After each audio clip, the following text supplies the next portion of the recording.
Good morning students. मैंने अपने last video में आप लोगों को बेसिक्स शुरू कराए हैं और मैंने बताया था कि whenever you have to start learning the basics of the programming you should know what is algorithm, what is flow chart and then finally you should know what and how to write a program. तो हम इसी series में आज आगे बढ़ते हैं। इस next video में I will give you a glimpse algorithm कैसे लिखते हैं और फ्लो चार्ट कैसे ड्रॉ करते हैं, then I will switch over to the basics of the programming. अगर आप लोग की डिमांड होगी कि एल्गोरिथम पे मैं और क्वेश्चंस कराऊं तो जस्ट कमेंट पे दीजिएगा, I will do that, I will consider that. Similarly for the flow chart, if you feel like कि I should consider more questions for the flow chart, I will definitely consider your questions. तो मैं शुरू करती हूँ आज कि algorithm मैंने last time आपको बताया था, as I have written the step by step logic written in the natural language. Natural language मैंने लास्ट टाइम भी आपको डिस्क्राइब किया था। नेचुरल लैंग्वेज का सिर्फ इतना सा मीनिंग है कि आप जैसा सोचते हो आप उस तरीके से पेपर में बस लिख देते हो, स्टेप्स में लिखते हो। That is the only thing which makes algorithm different from the program. एक क्वेश्चन मैंने कंसिडर किया है, ये एग्जाम्पल है, that is we have to write an algorithm to add 3 numbers.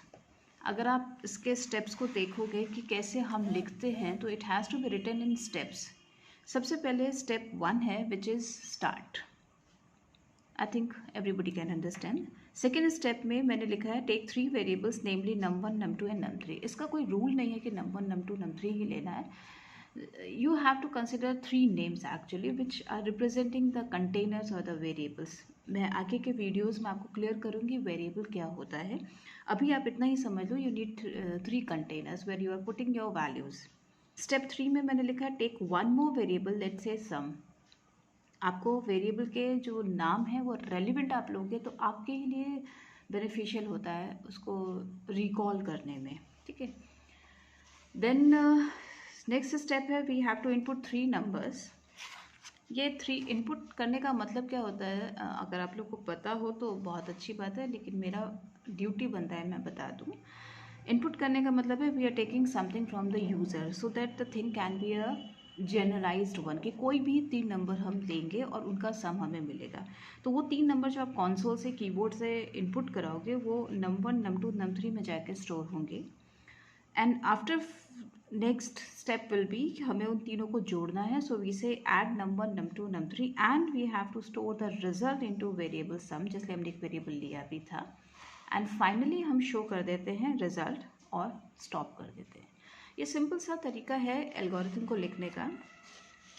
जो लोग बिगिनर्स हैं उनको मैं इतना बता दूं कि एल्गोरिथम किन्हीं भी 2 लोगों की कभी सेम नहीं होगी, बिकॉज सबके सोचने का मेथड डिफरेंट होता है। फॉर एग्जांपल मैंने यहाँ पे स्टेप 2 में लिखा था कि टेक 3 वेरिएबल्स, हो सकता है कोई इसी को 3 स्टेप्स में लिख दे, like take 1 variable num1, step 3 take another variable num2, another step take another variable num3। तो ये आपके ऊपर डिपेंड करता है कि आप कितना कंपोज करके लिखते हो।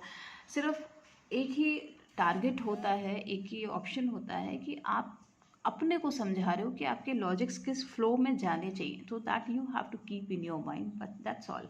बाकी कोई रूल नहीं है, कोई भी रूल नहीं है, सिर्फ इतना रूल है कि आपको स्टेप्स में अपने कॉन्सेप्ट को, अपने लॉजिक को लिखना है। लास्ट टाइम मैंने डिस्कस किया था, मैं फिर भी एक बार बता देती हूँ कि जो डिफरेंट सिंबल्स हम यूज़ करते हैं फ्लो चार्ट में, एक revision sort of. Terminal box जो हर फ्लो चार्ट की स्टार्टिंग और एंड करता है। इनपुट आउटपुट बॉक्स जब हम यूज़र से कुछ लेते हैं और यूज़र को कुछ शो करते हैं तो ये हमारा पैरेललोग्राम होता है। प्रोसेसिंग बॉक्स हमारा एक रेक्टेंगुलर बॉक्स होता है। प्रोसेसिंग बॉक्स में हमारे जो चीज़ें हम लोग यूज़ करते हैं मैं बता दूँ स्टूडेंट्स।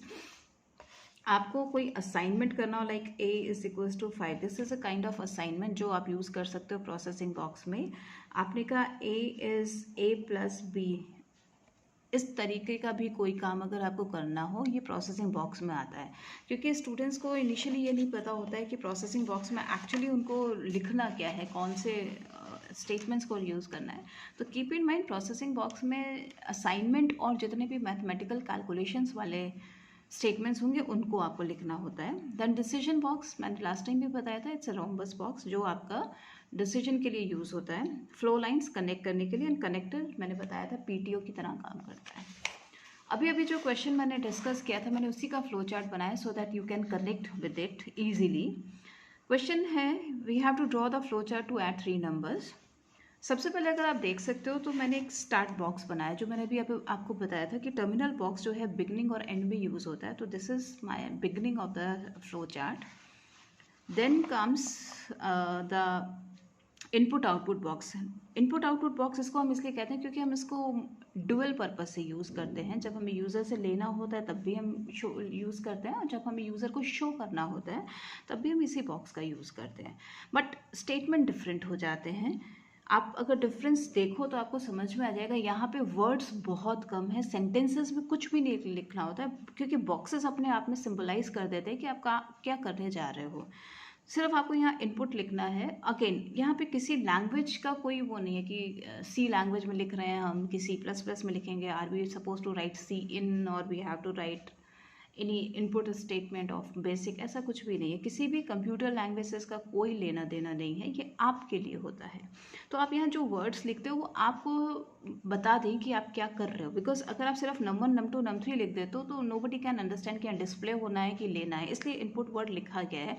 बिकॉज ये बॉक्स 2 पर्पज से यूज़ हो रहा है, तो आपको ये क्लियर करना पड़ेगा कि आप करना क्या चाह रहे हो। आपके एक्शंस आपको क्लियर होने चाहिए। So I have use this word input. आप गेट भी लिख सकते हो, आप इनपुट भी लिख सकते हो, आप टेक भी लिख सकते हो, ये आपके ऊपर है। बट इतना ध्यान देना, फ्लो चार्ट का एक ही रूल है, maximum uses of the boxes and minimum number of the sentences of the words.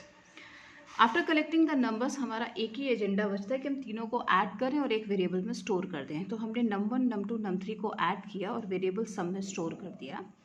उसके बाद हमारे पास एक ही काम बचता है, वो है हम वेरिएबल सब की वैल्यू को यूज़र को कन्वे करें कि see this is the answer which you are expecting. तो हमने डिस्प्ले किया। अगर आप ध्यान से देखोगे तो फिर से मैंने पैरेललोग्राम को ही यूज़ किया, again input output box, but यहाँ पर्पस डिफरेंट हो गया। तो मैंने यहाँ डिस्प्ले लिखा, आप डिस्प्ले लिख दो, प्रिंट लिख दो, शो कर दो, कुछ भी लिख सकते हो, लेकिन आपको बताना होगा। You can not merely write some.